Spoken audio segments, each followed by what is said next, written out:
I'm staring at the ink as it bleeds across the page, gliding smoothly with every stroke of my signature. This isn't just a contract. It's a war trophy. The company that once whispered behind my back, passed me over, laughed at my ideas and, yes, called me worthless, is now mine. Not just symbolically, legally. On paper. On record. On the lips of the board as they introduce me. Please welcome your new Sue. There's silence in the room. Eyes wide. Mouths slightly parted. Some blinking in disbelief. A few looking down ashamed. And one, her, the woman who led the charge against me, she looks like she just saw a ghost.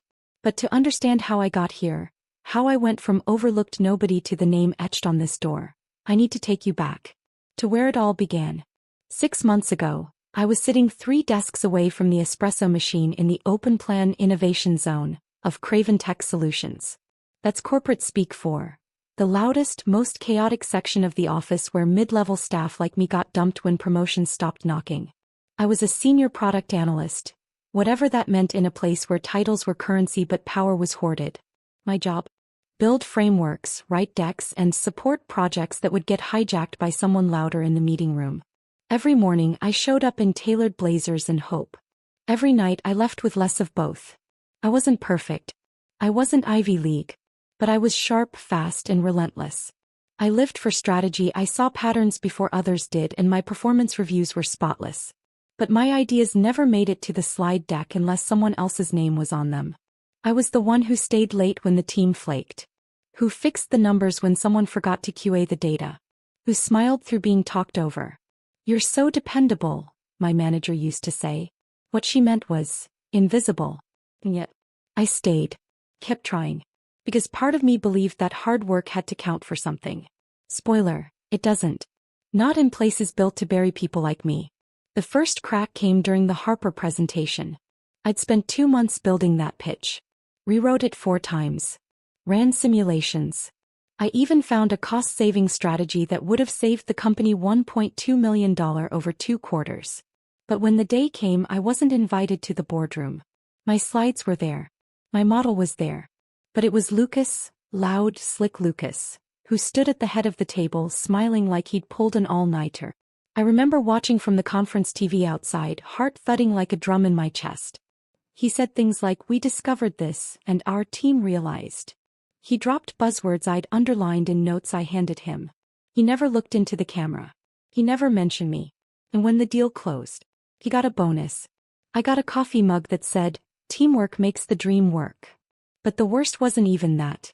It came 2 weeks later during a team sync, when I brought up a strategy suggestion in front of the execs. I'd waited for the right moment, the right metrics, the right case studies to back it up. I finished my thought. Silence. And then Melanie, VP of Strategy, queen of polite cruelty, leaned back in her chair and said, "That's cute. But you're just not wired for leadership, are you?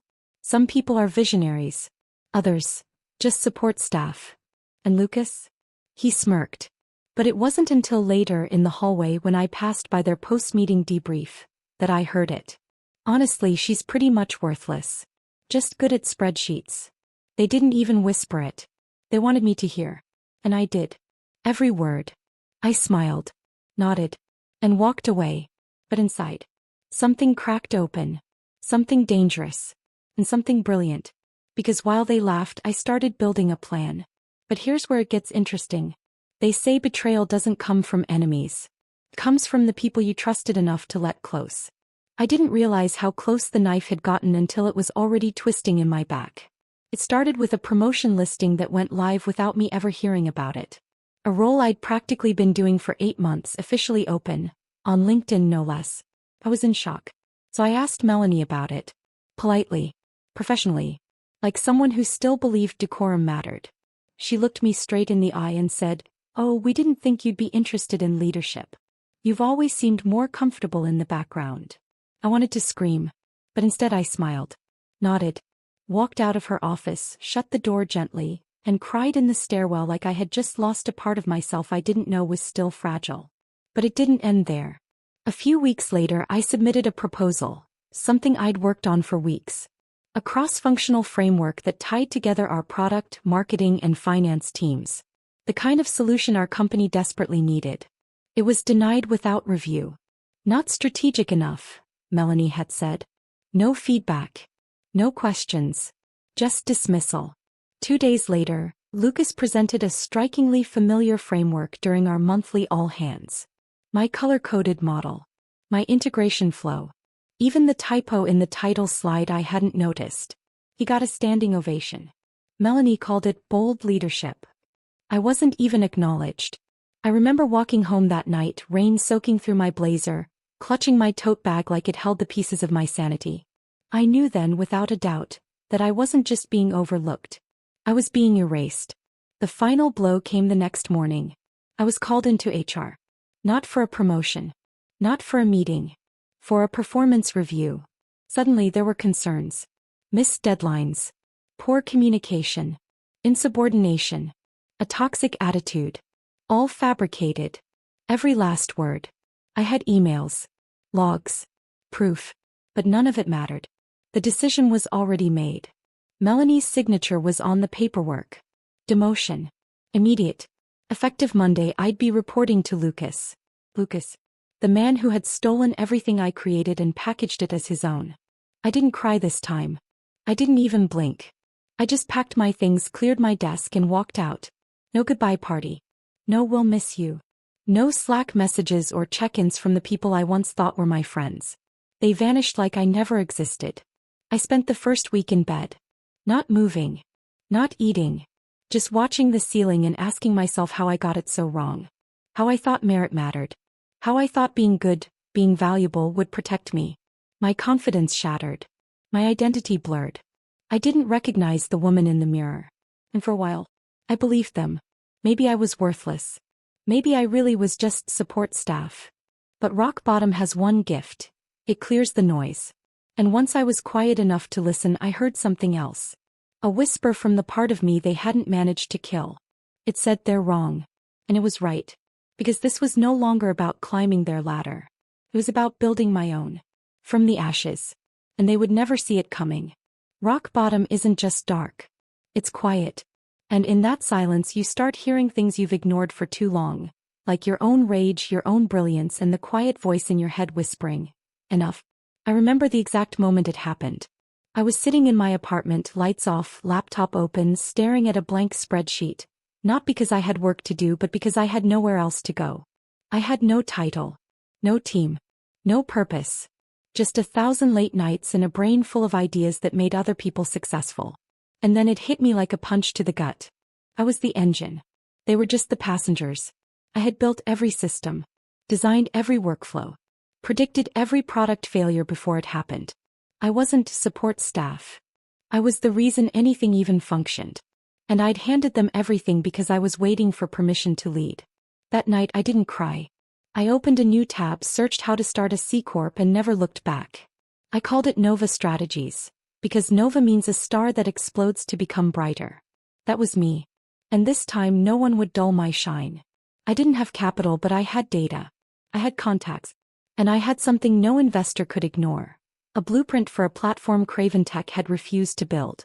A platform that integrated predictive analytics, customer feedback loops, and live market response. All in one dashboard. They said it was too complicated. I knew it was disruptive. I spent the next 2 months coding, networking, pitching. Living off protein bars and iced coffee. Reaching out to people who did believe in merit. Venture capitalists who wanted ROI, not office politics. One of them, Lena Zhou, was a legend. Former CTO turned investor. When I showed her my prototype, she leaned in and said 7 words I'll never forget. "Tell me how you're going to bury them." We shook hands the next day. Seed round. $1.5 million. Launch date, 90 days. Nova Strategies wasn't just going to compete. We were going to cannibalize every contract Craven Tech was too slow, too arrogant, or too male-dominated to chase. I built a team from the castaways. Women and men like me. Smart. Undervalued. Pushed out of boardrooms for not fitting in. We were the misfits with knives. And our target? The very company that told me I didn't have vision. Every move I made was calculated. Every pitch I delivered was targeted. Every client I approached? A former partner of Craven Tech. And as our traction grew, their numbers started to dip. Just a few percentage points at first. Nothing dramatic. But enough to make someone upstairs start sweating. Enough to get their board talking. And enough for an anonymous little tip to land on my desk. A whisper. That craven tech, desperate to innovate, was looking to acquire a promising startup to absorb its tech and save face. Guess who was on their list? Nova Strategies. They didn't know it was me. Yet. But I knew exactly how this ended. As phase 1. That was just the beginning. We launched Nova Strategies on a rainy Tuesday morning. No PR team. No press release. Just a sleek website, a bold LinkedIn post, and a demo that spoke louder than any pitch deck ever could. Within 48 hours our inbox was on fire. Startups. Mid-tier firms. Even 2 enterprise-level clients Craven Tech had neglected for years. All of them reaching out. Turns out when you're faster, smarter, and don't waste time with ego, people notice. We weren't just building tools. We were fixing problems. Real ones. In real time. And in 6 weeks, our numbers outpaced every benchmark I'd set. While Craven Tech held town halls trying to boost morale, we were closing contracts. While they reshuffled teams and renamed job titles, we were shipping features and doubling monthly recurring revenue. I didn't need to beat them with flash. I beat them with focus. And the more they tried to adapt, the more bloated they became. Reactionary. Clumsy. Desperate. Then came the call.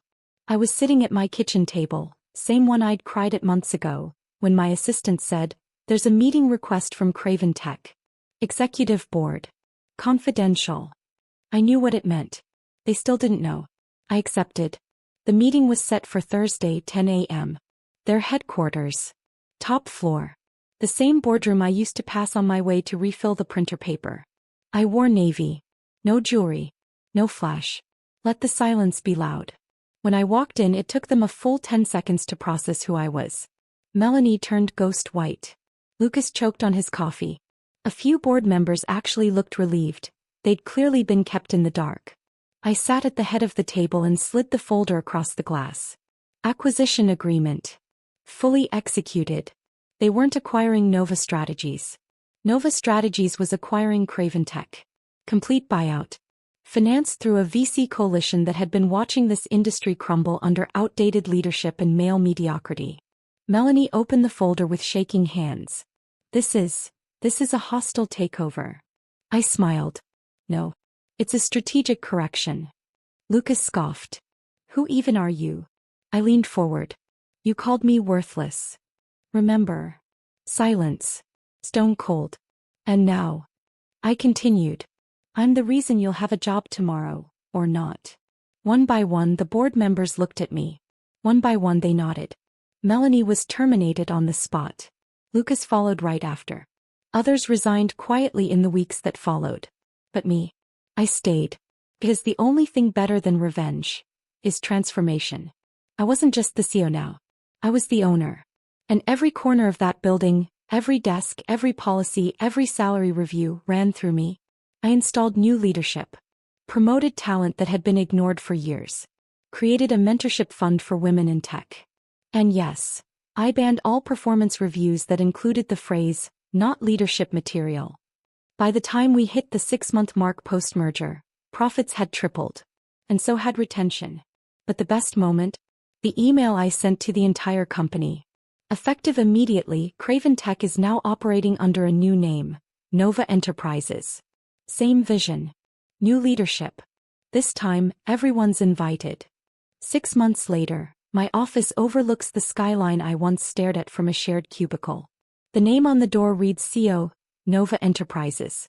And every morning when I walk through the glass doors of a company that used to chew people like me up and spit them out, I do it with the kind of peace that can't be bought. Because justice isn't loud. Lasting. Melanie. She's been completely blacklisted. Her LinkedIn now lists her as a consultant, which we all know is code for unemployed with a polished resume. Lucas. Last I heard he tried to launch a solo agency. Tanked. Turns out stealing ideas only works when someone else keeps generating them. And the rest? Scattered. Forgotten. Replaced by people who never needed to scream to be taken seriously. My team now is the kind I used to dream about. Collaborative, brilliant, loyal. The culture we've built? It's not just healthy, It's healing. We celebrate ideas, not egos. We promote based on impact, not volume. We mentor. We listen. We grow. And as for me, I don't feel the need to prove anything anymore. But that doesn't mean I've stopped making moves. The final twist? I did something no one saw coming. I rehired one of my old colleagues. The only one who laughed along with Melanie's worthless comment but never said it himself. You might think it was to gloat. But no. I made him my assistant. Not out of spite. Out of strategy. Because sometimes the best way to teach humility is to offer mercy. And you know what? He's great at it. Polite. Punctual. Efficient. And I've noticed, every time I walk into the room he stands up just a little straighter. I don't need an apology anymore. I have power. Not the kind that screams. The kind that chooses. And every choice I make now, it's mine. Because I'm not just support staff. I'm the foundation. I always was. They just built the wrong house on top of me. And I burned it down. To build my own. If you made it this far, thank you for watching. If you haven't already, hit that subscribe button. Because on Justice Echo Reddit, we tell stories that silence can't hold. Like this video if it made you feel something. Comment below with your thoughts or, better yet, your own story. And if you know someone who's ever been told they're not enough, share this. Because success isn't just the best revenge. It's the loudest echo in a world that once tried to keep us quiet. And trust me, we're just getting started.